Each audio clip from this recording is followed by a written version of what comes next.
Hello, my name is Lorena Donato Colon. In this video, I explaining how the book Animal Farm was an allegory of the Russian Revolution of 1917. George Orwell wrote the book using animals. Each animal represented a person, a group, or an idea. The story looks simple, but it was very deep. Orwell showed how a revolution can fail and how power can destroy freedom. This book gave a warning to the world. It told us to be careful with leaders. It told us to watch what happened after change. Orwell wanted people to understand history through a story. What was an allegory? An allegory was a story with two meanings. The first meaning was about animals on a farm. The second meaning was about real story and politics. In Animal Farm, every animal has a symbol. The book was not really about animals, it was about people and what happened in Russia. Orwell used animals to tell the truth in a different way. He wanted to make the message simple. He wanted everyone to understand, every young people. This is why he used a farm with animals. Before Animal Farm begins, this is what happening in real life. First, in 19, the king, Tsar Nicholas II, lived in luxury. He had power and money. He did not help the people. He did not care about their pain. People were poor, hungry, and tired. They worked hard every day, but they had no food. They had no voice. In Animal Farms, Mr. Jones was like Tsar Nicholas II. He also didn't care about the animals. He gave them nothing. In 1917, the people got angry. They were tired of suffering. They want change. They want to remove the king. They made a revolution that was called the Russian Revolution. The communists took power. They say they wanted to help the people. They want a new system. The people had hope. In Animal Farm, this moment was when the animals removed Mr. Jones from the farm. In 1924, after the revolution, Lenin became the leader. He was a strong and smart man. He promised equality, he promised a better life. But in 1924, Lenin died. The people were sad, they didn't know what was happening next. In the story, Holmeyer died before the rebellion too. But Lenin and Holmeyer had good ideas, but they died early. Then 1928 to 1953, after Lenin died, Stalin took power. Stalin became a dictator, he changed everything. He did not bring freedom. He used fear to control the people. He forced people to work. He killed many people. Stalin made himself very powerful. In Animal Farm, this was when Napoleon took over. He also used fear, violence, and control. He became worse than Mr. Jones. This timeline shows us how power changed hands. First a king, then a revolution, then a dictator. Orwell used this timeline to build the story of Animal Farm. Every event in history became part of the book. That's why the book is so powerful. It's not just fiction, it's also real story.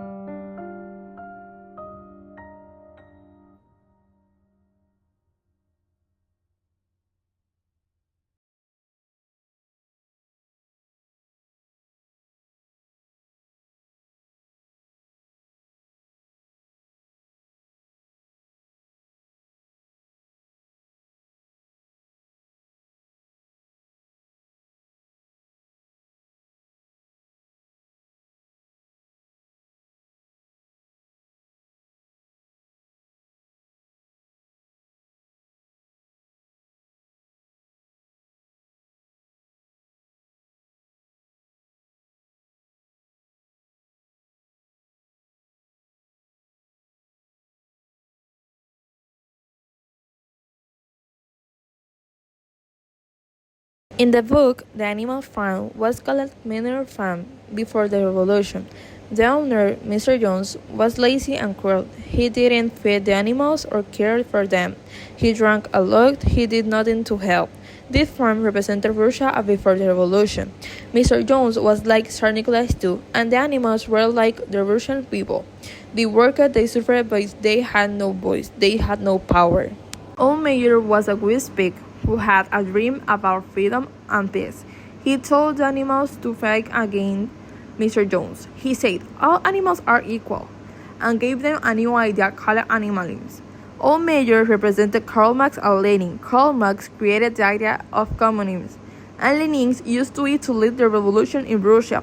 All mayors died before the rebellion, just like Lenin died early in the Soviet Union. But their ideas continued. All mayors gave hope to the animals. He made them believe in change. but he was not there to see what really happening next.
Snowball was a smart and brave pig. He wanted to help the animals. He had good ideas like building a windmill to bring electricity.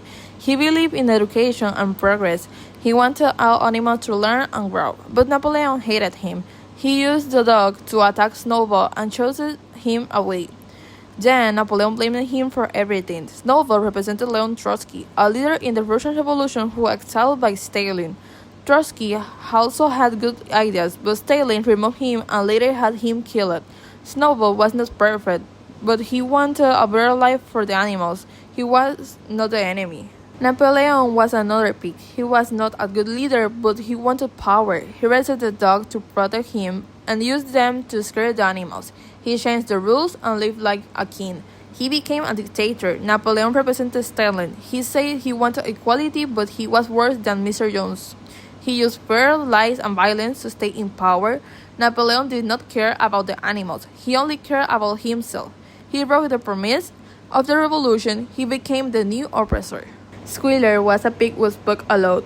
He always defended Napoleon. He told lies and used confusing words. He made the animals believe things that were not true. He said, "Everything is better now," and when life was hard. Squealer represented propaganda. Stalin also used propaganda to control people. It made them trust the government even when they were suffering. Squealer changed the truth. He changed the facts. He made the animals forget what really happened. He helped Napoleon stay in power. Moses was a black raven. He talked about Sugar Candy Mountain, a place where animals go after death. It was a happy place, a place with no work and no pain. At first, the pigs didn't like Moses, but later they let him stay. Moses represented the church. Stalin used religion to control people and keep them calm. He told them not to fight because heaven will fix everything. Moses gave them animal hope, but not real help. He was a tool for control. Boxer was a strong horse. He was loyal, honest, and worked harder than anyone. He said, "I will work harder," and Napoleon is always right. He believed in the system. He never asked a question, but when he got injured and could work, Napoleon solved him. The animals were sad. They thought he went to a hospital, but he was lied. Boxer represented the working class in Russia. They gave everything to the revolution, but the government betrayed them. Boxer was used and thrown away. His story was very sad. He trusted too much. Molly was a white horse who loved sugar and ribbons. She didn't like working. She didn't care about animals. He wanted her all life. So she left the farm. Molly represented the rich people in Russia. They didn't want equality. They didn't care about the poor. They only wanted their comfort. Molly chose luxury instead of justice. She ran away and never looked back. Benjamin was a donkey. He was old, smart, and serious. He saw everything what happening. They knew the truth, but he stayed quiet. He didn't fight. He didn't help. Benjamin represented the intellectuals who lived during Stalin's time. They understood the lies and the cruelty, but they didn't say anything. They were afraid or to try to resist. Benjamin watched his friend Baxter go away, and he did nothing. His silence was part of the problem.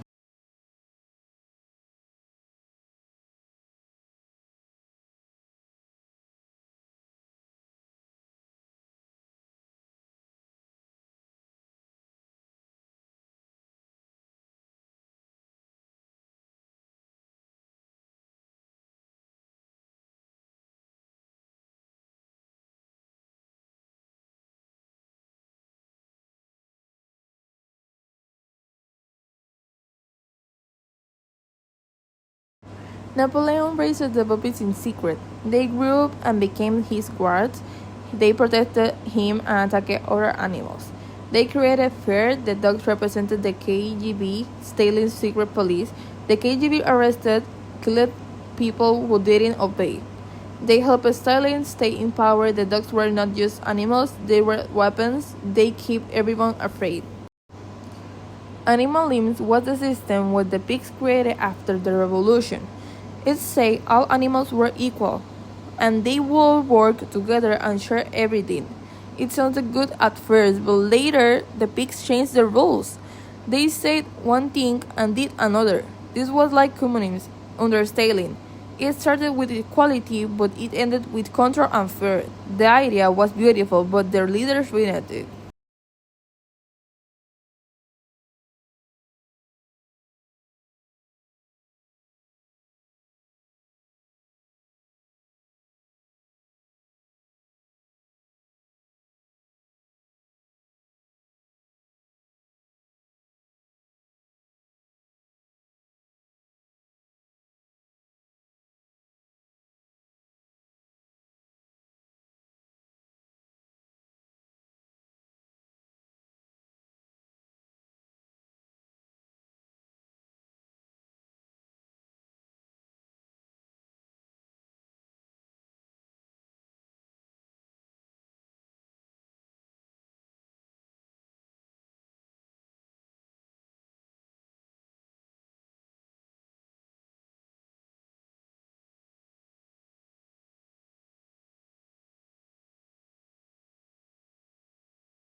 When the animals won the rebellion, they changed the name of the farm to Animal Farm. They had hope for a better future. They believed in the dream. But things got worse. The pigs became the leaders. They lived in the house, ate the best food, and gave orders. The other animals worked harder than before. This was like the Soviet Union. It started with hope, but ended in pain and betrayal. The new farm was just like the old farm, but with different leaders.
Mr. Picklington was a human farmer. He sometimes made deals with Napoleon. He represented England and the Western Allies. They didn't like Stalin, but they worked with him during the war. Mr. Frederick was another farmer. He made a fake deal with Napoleon. They then betrayed him and attacked the farm. He represented Hitler. Hitler and Stalin made a peace pact, but Hitler broke it and invaded the Soviet Union. Mr. Wimper was a man who made business deals for Napoleon.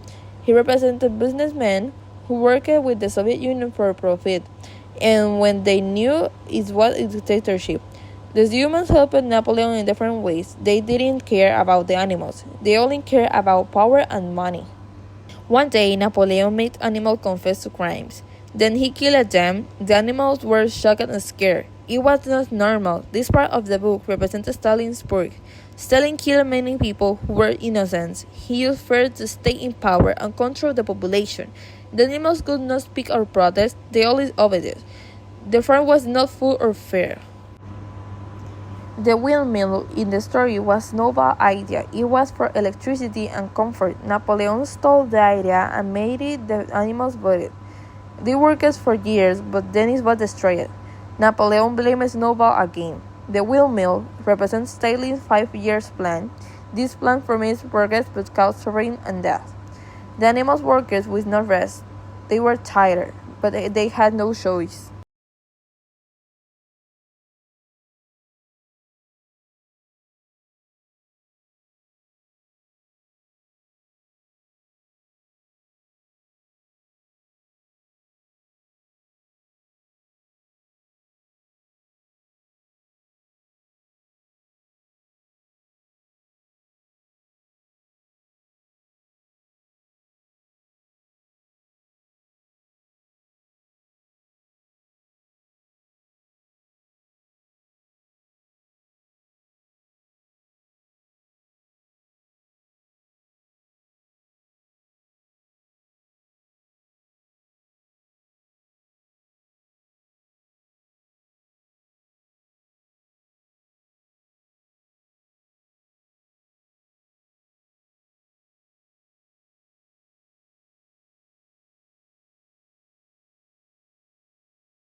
The dream was broken.